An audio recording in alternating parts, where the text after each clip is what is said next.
Bueno, chavales, más de la mitad de la población del mundo vive en ciudades, así que era obligado dedicarle un vídeo a este gran invento de la humanidad. Así que hoy la ciudad y lo urbano en Clio y Gea Televisión.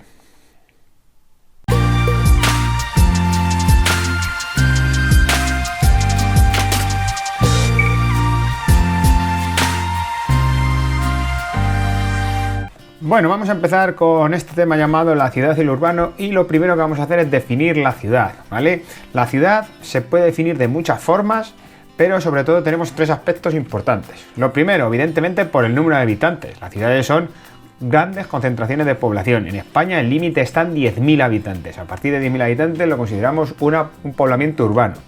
Segundo, obviamente las actividades económicas. La desaparición prácticamente completa del sector primario en la ciudad. La ciudad se define con las actividades de la industria y de los servicios, lógicamente. Prácticamente no hay sector primario. Y tercero, obviamente la morfología.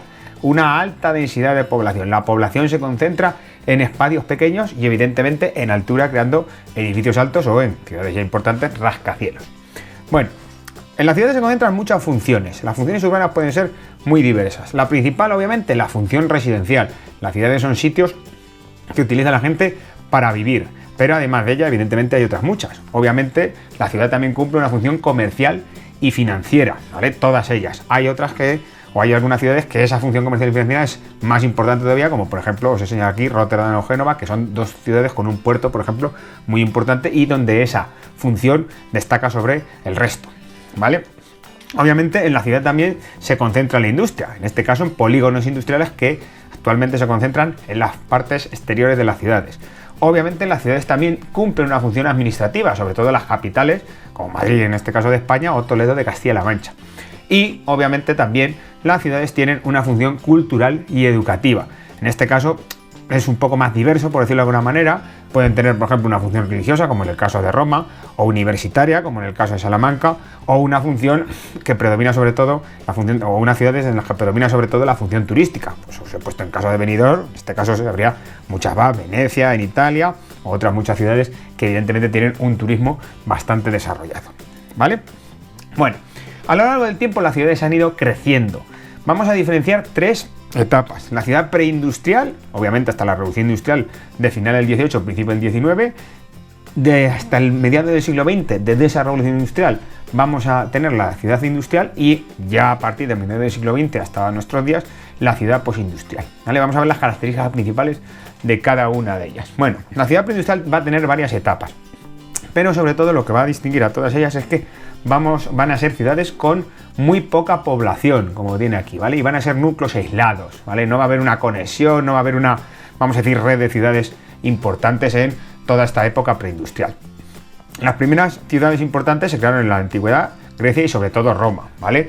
Las romanas sobre todo en base a campamentos militares y ya con planos regulares en cuadrícula, como veis aquí, donde en esas ciudades se concentraban pues evidentemente puntos principales, por ejemplo el anfiteatro, el teatro, el foro. Todas las ciudades romanas más o menos tenían pues estas partes principales de las ciudades y sobre todo el plano en cuadrícula, que era su característica principal, ¿vale?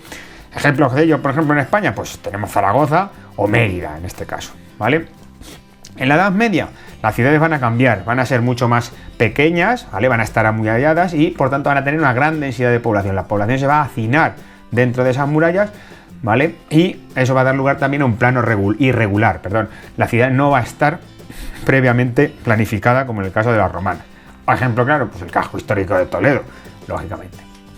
Y en la Edad Moderna empieza a haber cierta planificación urbana, ¿vale? Se crean ciudades como Palma Nova, sobre todo en el Renacimiento, pero van a ser minoritarias. Estos van a ser ejemplos muy concretos que se van a dar en algunos lugares, pero bueno, ya empieza a haber una planificación urbana desde cero, ¿vale? Creaciones urbanas prácticamente de cero, como esta Palma Nova en Italia. Bueno, cuando llega la revolución industrial se transforma la ciudad, ¿vale? La ciudad crece mucho. Se crean obviamente fábricas, o sea, fábricas o la industria evidentemente se va a concentrar en la ciudad. Esa industria va a atraer a mucha población y por tanto se van a crear nuevos barrios obreros, normalmente de muy baja calidad constructiva y, bueno, pues donde se va a acumular sobre todo la población obrera en condiciones bastante malas, ¿vale? En el caso de la ciudad industrial, sobre todo, ¿qué cambios hemos tenido? debido a dos cosas, sobre todo los altos precios del suelo y sobre todo la mejora de los transportes y comunicaciones, nos ha permitido que muchas actividades urbanas pasen de estar en el centro de la ciudad a la periferia, ¿vale? Tanto la vivienda y la población, creándose áreas metropolitanas donde la ciudad ya tiene unos límites más bien difusos. En este caso aquí tenéis, por ejemplo, todas las localidades que forman el área metropolitana de Madrid, donde Madrid evidentemente es el centro principal, y evidentemente también la industria que se ha ido trasladando de las ciudades a las periferias debido pues, a que tienen obviamente muchas más facilidades de acceso, ¿vale? Y de espacio, ¿no? Bueno, actualmente por tanto las ciudades están creciendo mucho, ¿vale? En esta época postindustrial, como veis aquí, debido al éxodo rural, ¿vale? Todavía hay mucha gente o todavía existe un movimiento muy importante de población del campo a la ciudad, especialmente en los países pobres. Eso está suponiendo que gran parte de las grandes ciudades o de las mayores ciudades del mundo se estén concentrando, como veis aquí, no en países ricos, no en Norteamérica, por ejemplo, o en Europa, sino en países, vamos a decir, pobres o en vías de desarrollo, como veis aquí la India, China, etcétera, etcétera, ¿vale? La población urbana está creciendo sobre todo en los últimos años en países pobres, ¿vale? Bueno, este crecimiento urbano que se ha dado en la época postindustrial ha dado lugar a un nuevo concepto que son las aglomeraciones urbanas, ¿vale? La ciudad ya rebosa los límites y vamos a decir que se anexiona con localidades cercanas, con pueblos de alrededor, creando lo que se llaman las áreas metropolitanas. El caso, por ejemplo, como hemos visto antes, del Plano de Madrid. Cuando esas áreas metropolitanas se unen unas con otras ya, ¿vale? Y no hay límites entre esas áreas metropolitanas, se forman lo que se llaman las conurbaciones, ¿vale? Y cuando estas conurbaciones se unen, esto ya se pasa en hay muy pocos ejemplos en el mundo, se forman lo que se llaman las megalópolis, ¿vale? Que son ya pues, grandes espacios urbanos donde se acumulan millones y millones de personas, ¿vale? Bueno, obviamente todo este crecimiento también ha dado lugar a una jerarquía de ciudades donde hay unas pocas ciudades en el mundo, prácticamente estas tres que os estoy poniendo aquí, Nueva York, Londres y Tokio, que son las metrópolis llamadas globales, ¿vale? Donde se toman las decisiones que afectan a todo el mundo. Por debajo de ellas en la jerarquía, otras ciudades también muy importantes a nivel mundial, pero evidentemente menos importantes que las anteriores, debido a que están abajo. Pongo dos ejemplos como París y Los Ángeles. Por debajo de ellas, las llamadas metrópolis nacionales, normalmente las capitales de estos países. Os pongo dos ejemplos, por ejemplo, Madrid y Lisboa, y por debajo ya estarían los centros regionales y comarcales, pues en el caso de España, por ejemplo, las capitales de provincia, que podrían estar dentro de esta clasificación, ¿vale? Hay una jerarquía bastante marcada en esas ciudades y esto forma evidentemente una red de ciudades interconectadas unas con otras, ¿vale? Bueno, en cuanto a los planos urbanos, ¿vale? La ciudad, según la parte de la ciudad en la que estemos, va evidentemente a tener un plano diferente, ¿vale? Pero vamos a resumirlo básicamente en tres. Hay tres planos que normalmente son los que aparecen. El primero de ellos obviamente es el plano irregular, que aparece pues sobre todo en los cascos históricos y en las ciudades preindustriales, como hemos dicho anteriormente. El casco histórico de Toledo, como os he dicho antes, uno de los ejemplos más claros, ¿vale? Obviamente calles muy estrechas, irregulares, sin una planificación, donde la gente construye donde va, vamos a decir, queriendo, y el espacio público prácticamente es el espacio que sobra, ¿vale? Cuando se planifica la ciudad, pues normalmente se planifica con planos ortogonales, ya lo hacían los romanos y se siguió haciendo sobre todo en la época industrial y posindustrial, ¿vale? Las ciudades, o estos planos mejor dicho, se cortan, como veis aquí, las calles en cuadrícula. Un ejemplo, por ejemplo, del barrio de Salamanca en Madrid, ¿vale? Otro plano también que se utiliza menos frecuentemente que el otro, pero también se utiliza el plano radiocéntrico, que es el plano donde hay un centro y las calles, vamos a decir, giran alrededor de ese centro, con calles radiales y con calles que conectan todas esas calles radiales, las calles como se llaman aquí de circulación concéntrica. Moscú, por ejemplo, Vitoria también en España tiene un plano de este tipo. ¿Entendido? Bien, seguimos. Bueno, estos planos, vamos a decir que se combinan normalmente en las ciudades, sobre todo en las grandes ciudades, y dan lugar a ciertas zonas de la ciudad, ¿vale?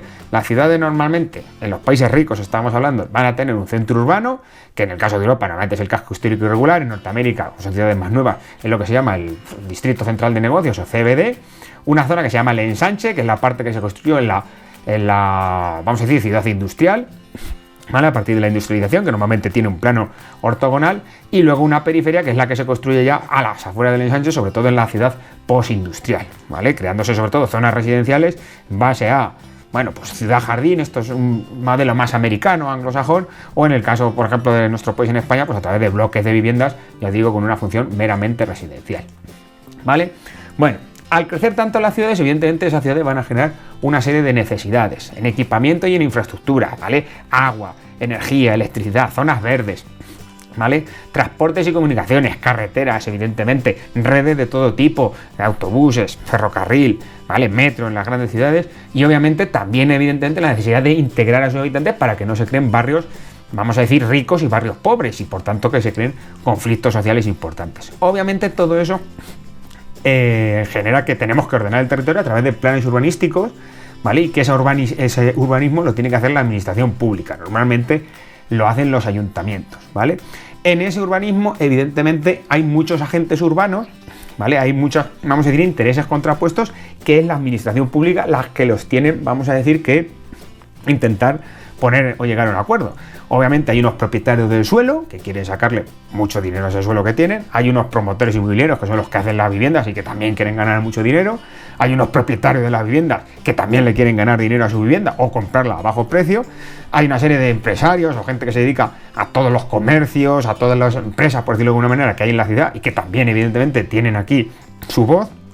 Y luego evidentemente están los ciudadanos que desean vivir en una ciudad pues evidentemente agradable y cuanto pues eso, mejor sea la ciudad, evidentemente mejor para ellos, ¿vale? Así que la administración pública tiene que, entre comillas, poner de acuerdo a todo este tipo de gente.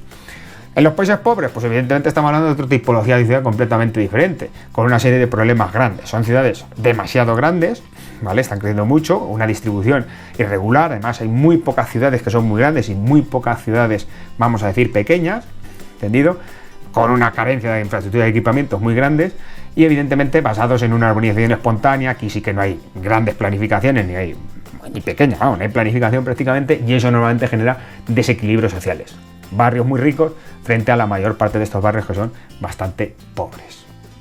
Bueno, en conclusión, la ciudad es un elemento muy importante a la hora de entender cómo se concentra la población evidentemente en el mundo en la actualidad.